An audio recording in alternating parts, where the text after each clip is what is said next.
Thank you, David. So, Angelo, let's move David, forward. so should I welcome you to Italy? No, because you're more Italian than I am. So David has worked for many years in Rome when you served as a U.S. ambassador for UN agencies and also working for representing the World Food Program. Right. And I think you have 2 apartments, almost a building in Tuscany, and you travel frequently to Milan, so this is your home. Every time I can, exactly. So this is your home. So I met David in 2004. It was a great evening. We were at Bono's house. And I think back in the days, you were still working for the Bill and Melinda Gates Foundation. Exactly. I was on his board.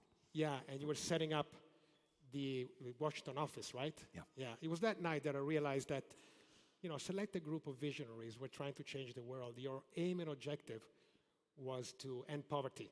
Right. It would be interesting later, to tell us more about it. Anyway, you were part of an incredible team. I mean, your mates were Warren Buffett, Bill Gates, Bobby Shriver, Bono, Juliet. And John Doerr. John Doerr, and a few more, but, it was extremely interesting.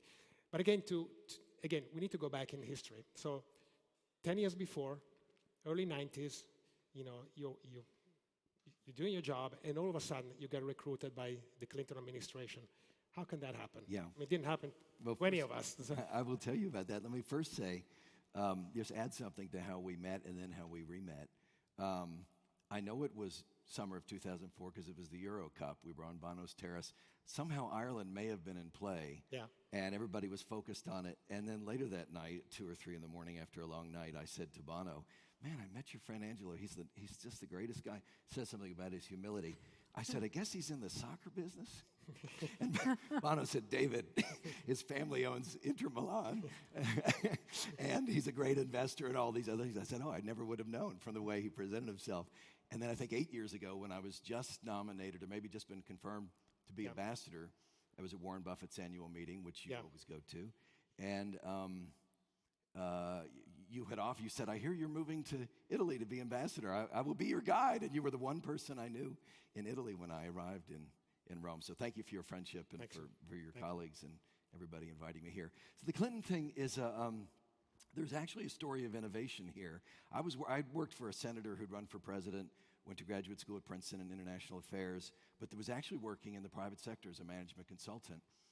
President Clinton tried to make his weakness his strength in running against President Bush.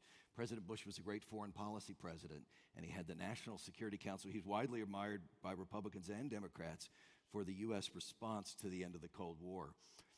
But Clinton said, "No, we need to focus on our economy." He said, "If I'm president, we're going to create an economic security council," which was a promise he had to keep. And Robert Rubin, who had been running Goldman Sachs, had been an advisor to him, was asked to set up this thing that had never existed, a new National Economic Council. And I was running the Treasury transition team, but had a very brief interview with Bob Rubin late one night, and lucky enough, on January 20th, at 1 p.m. after Clinton took the oath, I presented myself at the White House, and I had to find office space for this new institution, the National Economic Council. And I ended up being the executive director, managing the staff there, and doing a few other things. But I had eight great years in the Clinton administration that I'm very proud of. So his style of management was very empathic, I guess, right? And later after him, you joined Bill Gates. How different are those two mindsets? Well, one thing, it's true. I went from, it turns out all my bosses' names begin with B. Bill Gates, Bill Clinton, Bill Gates, Bono, and Barack Obama. And I never thought of that before until we were sitting here. Totally different, obviously, style. Gates is so analytical. Clinton is such a intuitive learner. If he were in this room, he'd try to take something from everybody and then synthesize it. Even Bill and Melinda, and of course I worked for Melinda as well, they co-led the foundation. Totally different styles of learning. Melinda loves experiential learning. Bill Clinton, you may follow his blog on books. He's constantly reading and constantly telling people about it. But I would say what they both have in common is incredible adaptability and flexibility and ability to kind of learn from their circumstance. So if I may, when I went to work for Bill and Melinda, it was October of 2001. He was not the most respected person that he is today. It was after the antitrust trial with Microsoft. He was advised by a lot of very smart people to keep his head down, don't use his voice too much, focus on smart grant making. And yet he was willing to open a small Washington office to do public policy analysis and advocacy, and I was asked to open it. It was never going to be more than 5 people, and it was 85 when I left. It gives a sense of how they adapted. But he really was focused on grant making, and then very quickly he and Melinda realized that even $50 billion, if they weren't using their voices thoughtfully and weren't engaged thoughtfully with public policy, could be kind of washed away. And they're very much pivoted, and I was there while that happened, where he became much more of an advocate around issues and I think he's maybe known more for that than for the grant making the foundation does. Angelo, I wanted you to mention also Warren Buffett because you have... He fits into his team, right? Yeah. No, I was lucky enough to meet him in the early 2000s. When you get the chance to hang around with Warren, you realize suddenly 2 things. The first one, you'll never be able to be like him. The second one, though, if you follow his principles, you can actually become a better version of yourself. And so the first time I went to Omaha, he invited me there, and I got to spend the whole day with him one-on-one. I asked him, Warren, how do you become a good investor? He said, there's 3 things: emotional stability, independent thinking, and a deep understanding of human behaviors. So it's nothing to do with IQ and everything to do with focus and emotional intelligence, which is kind of a different game that you're playing. He then went on to talk about defining your circle of competence, and it's not how wide is your circle of competence, but how good you are in staying inside the circle of competence.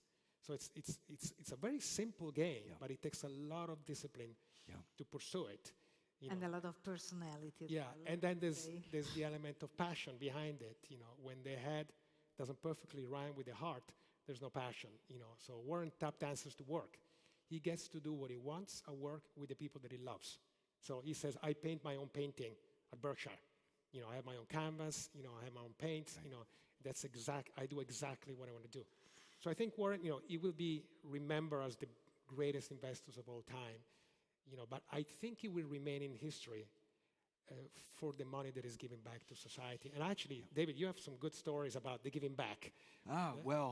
It shows how the Gates Foundation had changed between 2001 and 2007, because one of my secret projects, I don't know if this is what you're referring to, was the fact that Warren used to believe you can't do 2 things well at one time. You can make money, and when he dies, he'll give his money away, but he was going to focus on what he knew how to do. He was always committed to giving his money away, not leaving money to his children. He used to say, I believe one should inherit enough to do something and not so much that you can do nothing. That's one of the things he's often said.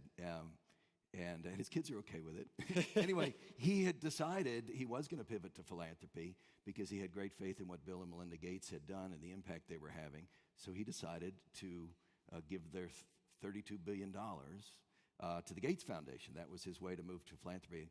But Warren doesn't like publicists. He doesn't like consultants. So my project was to stage an event at the New York Public Library that people like Bill Clinton and others would be invited to without telling him what it was, which was him signing his 5 letters, $32 billion to the Bill and Melinda, $1 billion each to his children's philanthropies, and then $3 billion to his deceased wife's philanthropy. And that was, the Gates Foundation, anticipating that, took more than a year to get ready, because they knew that to spend money responsibly on the philanthropic side, they really needed to do a landscape analysis. And Raj Shah, who runs the Rockefeller Foundation, looked far and wide at where could we have the greatest impact, what's the most neglected area, and they chose agriculture. And that was really because Warren's. There's a wonderful story.